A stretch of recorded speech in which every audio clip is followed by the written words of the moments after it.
আসসালামু আলাইকুম, welcome to spicy বং। আমার আজকের রেসিপি ম্যাঙ্গো পারফে। এটি একটি ফ্রেঞ্চ রেসিপি। যারা ডায়েটে আছেন বা ওয়েট কমিয়ে ওয়েট মেনটেন করছেন তাদের জন্য এটা একটা পারফেক্ট ব্রেকফাস্ট আইটেম, আবার সামার ডেজার্ট হিসেবেও খেতে পারেন। আমি এই রেসিপিতে চিনি, মধু বা আর্টিফিশিয়াল সুগার কোনোটাই ব্যবহার করব না, যেহেতু এটা ডায়েট রেসিপি। ডায়েট ডেজার্টগুলোতে ফ্রুটস থেকে পাওয়া সুগারটাই যথেষ্ট, তাই আলাদাভাবে চিনি বা মধু না দেওয়াই ভালো।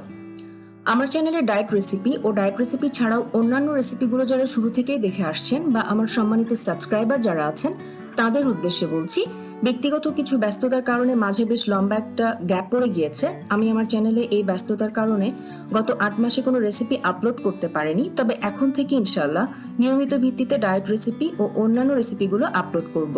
আশা করি বরাবরের মতো আপনারা আমার সাথেই থাকবেন। এবার চলুন ম্যাঙ্গো পারফে তৈরি করতে দেখে নিই কি কি উপকরণ কতটুকু করে লাগবে। এখানে আছে পানি ঝরানো টক দই। 1/2 কেজি টক দইয়ের যে পটগুলো বাজারে কিনতে পাওয়া যায় সেটার একটা পট নিয়েছি আমি, অর্থাৎ এখানে 1/2 কেজি টক দইয়ের পানি ঝরিয়ে যেটুকু দই হয়েছে সেটার সবটুকুই নিয়েছি। বাদাম লাগবে আপনার পছন্দ মতো পরিমাণে, ছোট 1 গ্লাস দুধ নিয়েছি। ম্যাঙ্গো কিউব আছে 2 কাপ এবং ওটস লাগবে 1/4 কাপ। ওটস ছাড়াও রেসিপিটি করতে পারবেন আপনি, তবে আমি বলবো ওটস দিয়ে ট্রাই করতে, কারণ টক দই, দুধ ও ওটস মিলিয়ে দারুণ একটা ক্রিমি টেস্ট আসে খাবারটিতে। মজার ব্যাপার হচ্ছে কেউ ডায়েট করুক বা না করুক, আজকাল প্রায় সবার বাসায়ই ওটস থাকে, তো চাইলে ওটস দিয়ে ট্রাই করতেই পারেন। এবার প্রণালীতে চলে যাই। শুরুতেই পানি ঝরানো টক দইটুকু আমি একটি পাত্রে নিয়ে নিলাম। এবার আমি এই টক দইয়ের সাথে একটু একটু করে দুধ মিশিয়ে এবং 1/4 কাপ ওটসের সবটুকু ওটস মিশিয়ে একটি মিশ্রণ তৈরি করব।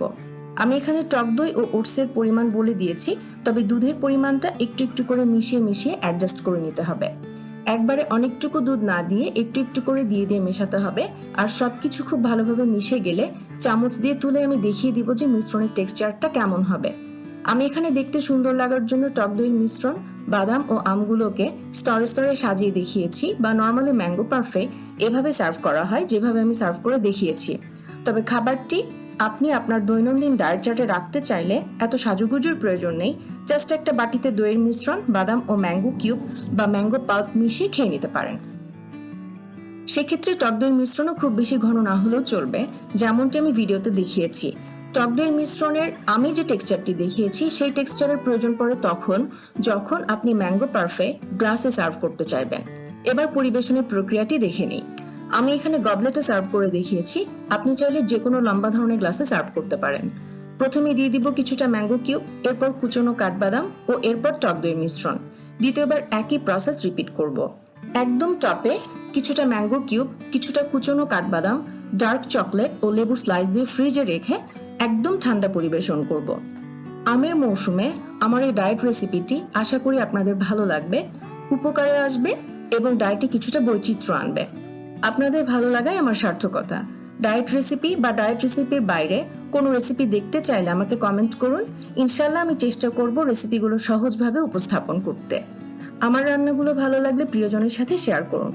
এতক্ষণ আমার রান্না দেখার জন্য আপনাকে অসংখ্য ধন্যবাদ। অনেক ভালো থাকবেন। আল্লাহ হাফেজ।